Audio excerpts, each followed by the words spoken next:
Αυτή είναι η Παναγία, που ακούει τις προσευχές των σιωπηλών, που ενώ δεν μιλάς ξέρει τι λες, που δίχως να εξηγείς ξέρει τι νιώθεις και σε καταλαβαίνει.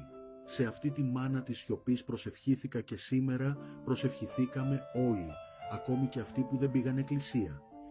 Άκουσε τις σιωπές μας, ένιωσε τα πένθη και τις απώλειες μας, τις θλίψεις και τα άγχη μας, τους φόβους και πανικούς μας, τις ματαιώσεις και απογοητεύσεις μας.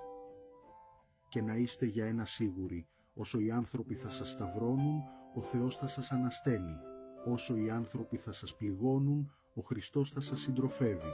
Όσο οι άνθρωποι θα ματαιώνουν τα όνειρά σας, η Παναγία θα γίνεται η πλατητέρα της καρδιάς σας, που μέσα στο πλάτεμα της αγκαλιάς της θα χωράμε όλοι, προδότες και προδομένοι.